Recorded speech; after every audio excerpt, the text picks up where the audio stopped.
Good evening friends, this is Akash Sharmule. Once again आपका मेरे YouTube channel learn next nursing में स्वागत है। तो चलिए हम लोग बात करेंगे यहाँ पे DMER staff nurse. As a DMER में एज अ स्टाफ नर्स अगर आप ज्वाइन करते हो तो आपकी सैलरी एट प्रेजेंटली कितनी बनेगी। ओके, ये बहुत लोगों का सवाल था कि सर सैलरी कितनी मिलेंगी हमको DMER में ज्वाइन करने के बाद। ओके, तो यहाँ पे कोई भी DMER की कोई भी पोस्ट है उसके मुताबिक ये जो मैं कैलकुलेशन बता रहा हूँ वो आप ऐड कर सकते हो।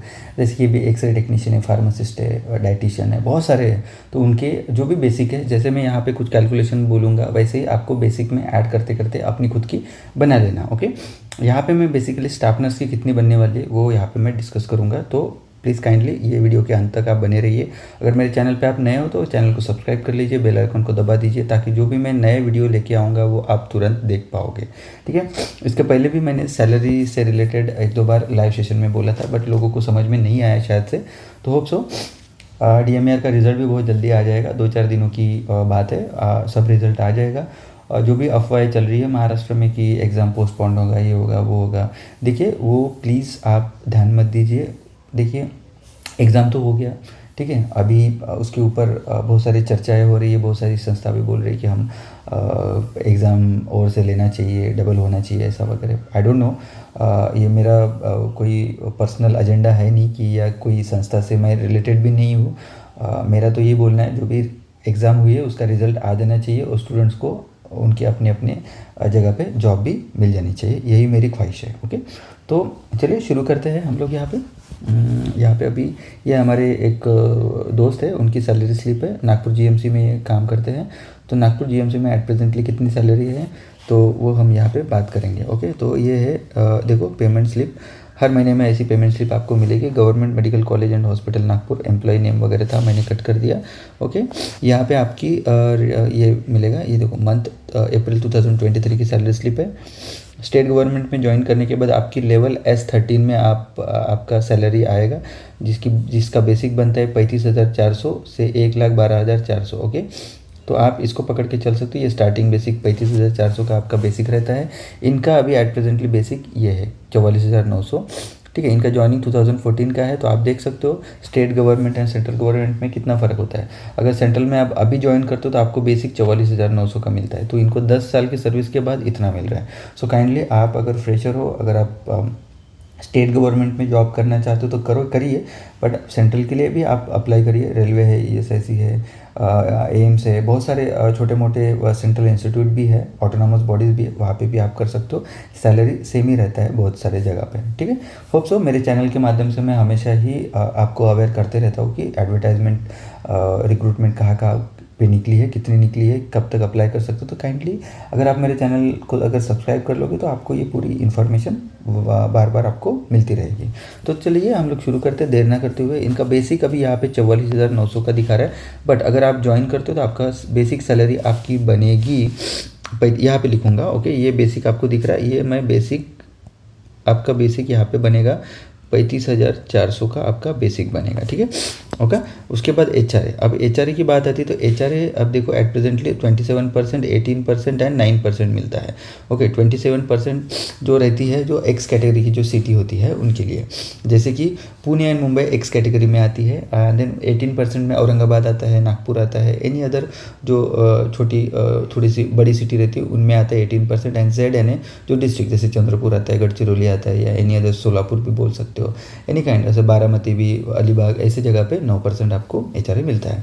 तो बेसिकली सैलरी का जो डिफरेंस है आपको HRA में ही दिखेगा। ठीक है, तो HRA यहाँ पे बनेगा आपका। HRA अगर ये नागपुर का बंदा है, इसका HRA देखो यहाँ पे 18% के हिसाब से इनको HRA मिला है।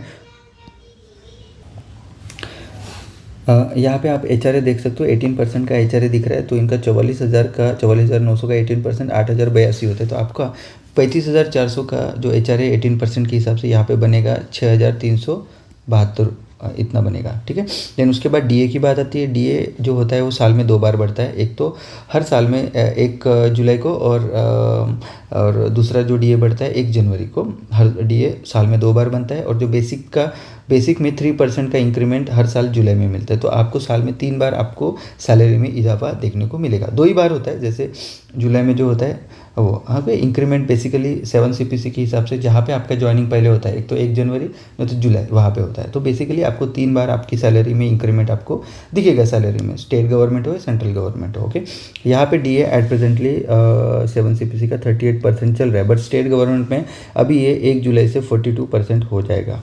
ठीक है, तो एट प्रेजेंटली हम 38 भी कैलकुलेट करेंगे। 38% डीए आपको मिल रहा है बेसिक के।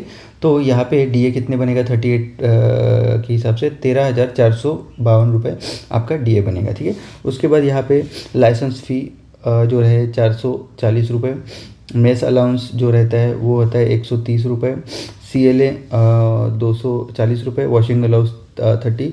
तो टीए मिलता है। अब टीए भी 2 सिटी में 2 के हिसाब से मिलता है। एक तो रहता है 2700 रुपये, ओके, जो भी यहाँ पे मिला है वो 2 कैटेगरी की सिटीज़ होती है, पुणे, मुंबई, औरंगाबाद एंड नागपुर। यहाँ पे 2700 आपको टीए मिलता है। ओके, एंड अगर छोटी सिटी है तो वहाँ पे टीए आपको 1350 रुपये मिलेगा। ठीक है, तो यही 2 ही है, क्योंकि सेंट्रल में यहाँ पे 3600 रुपये मिलता है बड़ी सिटी के लिए, और छोटी सिटी के लिए 1800 रुपये मिलता है। तो यहाँ पे स्टेट और जो सेंट्रल होता है इसमें ये फ़र्क है। तो आप काइंडली, अगर आप नागपुर में जॉब कर रहे हो, औरंगाबाद में, पुणे और यहाँ पे मुंबई में जॉब कर रहे हो, तो आपको 2700 आपको टीए मिलेगा। ठीक है, और छोटी सिटी है आपकी जैसे कि चंद्रपुर, गढ़चिरौली, भंडारा, गोंदिया, तो यहाँ पे 1350 रुपये आपको मिलेंगे टीए। ठीक है, ये फ़र्क होता है इसमें। ओके, अब यहाँ पे ग्रॉस एडजस्टमेंट दिख रहा है। ये क्या होता है, जो एम्प्लॉयर यानी गवर्नमेंट आपको आपके सैलरी में इजाफा करके देता है, जो भी एनपीएस में जो अमाउंट जाता है ना आपका। ओके, जैसे कि ये डीसीपीएस है, ये जो डीसीपीएस यहाँ पे लिखा है, पर ये भी एनपीएस में ही जाता है। ये एनपीएस आपके सैलरी से कटता है, जो कि 10% होता है आपके बेसिक और डीए का। ठीक है, और गवर्नमेंट 14% डालता है, जो कि बनता है 8,675 रुपये। ठीक है, तो ऐसे आपका 14% आपका सैलरी में यहाँ पे इजाफा होगा। इसका कोई लेना देना नहीं होता है, बेसिकली इतनी ही सैलरी आपकी बनती है, इससे ही आपकी सैलरी बनती है। ये तो यहाँ पे डाला जाता है और यहाँ पे देखो, यहाँ पे निकाला भी जाता है, तो इसका कोई ये नहीं रहता है। टोटल यहाँ पे आपकी सैलरी बनती है, यहाँ पे इनके हिसाब से यहाँ पे सैलरी दिख रही है, बट बेसिकली आपकी एक्चुअल में सैलरी देखेंगे तो ये बनेंगी आपकी यहाँ पे 58,814 रुपीज़ आपका सैलरी बनेगा यहाँ पे।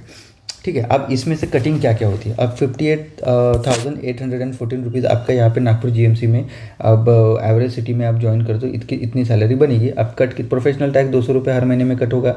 इनकम टैक्स, ये वॉलंटरी इनकम टैक्स है, जो कि आपकी सैलरी से कटती है 1000 रुपीज़, और ये आफ्टर जब रिटर्न फाइल करोगे, 16 नंबर का फॉर्म मिलता है आपको, और रिटर्न जब फाइल करोगे तो ये 1000 रुपीज़ आपके वापस आ सकते हैं, अगर आपकी सेविंग उतनी है तो। ठीक है, एट द ईयर एंड की बात है ये। ठीक है, उसके बाद जीआईएस गवर्नमेंट इंश्योरेंस स्कीम के 360 रुपये जाते हैं। देन डिडक्शन देखो, ये यहाँ पे दिए है 8,675 रुपये, और यहाँ पे कार्ड भी लिए, और स्टैम्प रेवेन्यू वगैरह 1 रुपया कुछ तो है। डीसीपीएस के यानी एनपीएस आपके बेसिक और डीए के 6,197 रुपये ये कटेंगे। और फेस्टिवल एडवांस, हाँ, आप स्टेट गवर्नमेंट में अब जॉब कर रहे हो तो आपको क्या मिलेगा, फेस्टिवल एडवांस मिलेगा।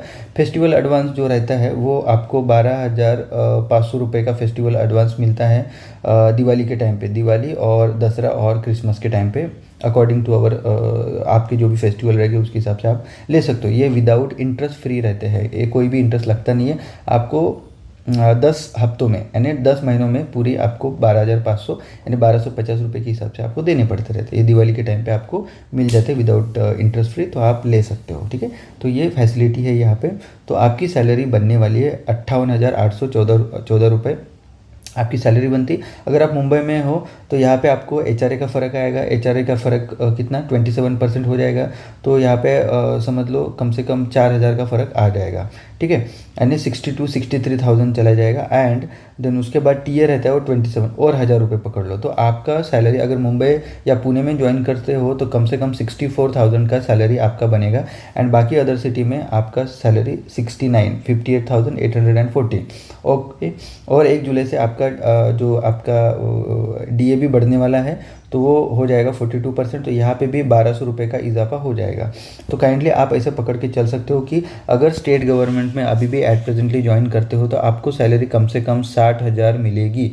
कहाँ पे? छोटे सिटीज़ में, जैसे नागपुर हो, औरंगाबाद हो, ऐसे सिटी में। ओके, उससे नीचे जाओगे तो आप समझ लो यहाँ पे 58,000 मिल जाएगी, चंद्रपुर, गढ़चिरौली या एनी अदर, भंडारा, सोलापुर, ऐसे सिटी में, ठीक है। एंड पुणे, मुंबई में जाओगे तो आपकी सैलरी बनेगी 65,000 के आसपास आपकी सैलरी बनेगी पुणे एंड मुंबई में, ठीक है। तो होप सो आप सभी को समझ में आ गया होगा कि आपकी सैलरी क्या बनने वाली है। सब कट के इतना कट जाएगा। कटने के लिए आपकी सैलरी कितनी कटेगी, देखो यहाँ पे आपका कटिंग हो जाएगा 58,814 में से आपकी सैलरी कम से कम कटेगी फेस्टिवल एडवांस ये 1,000 रुपये, और ये तो कम से कम आपके 9,000, ओके 9,000 आपके कट हो जाएंगे आपके सैलरी में से।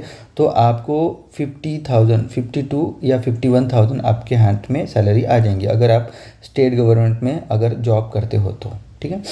तो यहाँ पे आप समझ देख रहे हो, आप यहाँ पे कटिंग कितनी हो जाएंगी आपकी आपकी कटिंग, यहाँ पे कटिंग होगी आपकी कटिंग, ओके कटिंग होगी 1,000 फेस्टिवल एडवांस आपका, ठीक है। आपके DCPS आप समझ लो एक 6,000 का DCPS कट जाएगा आपका बेसिक और ये पकड़ के।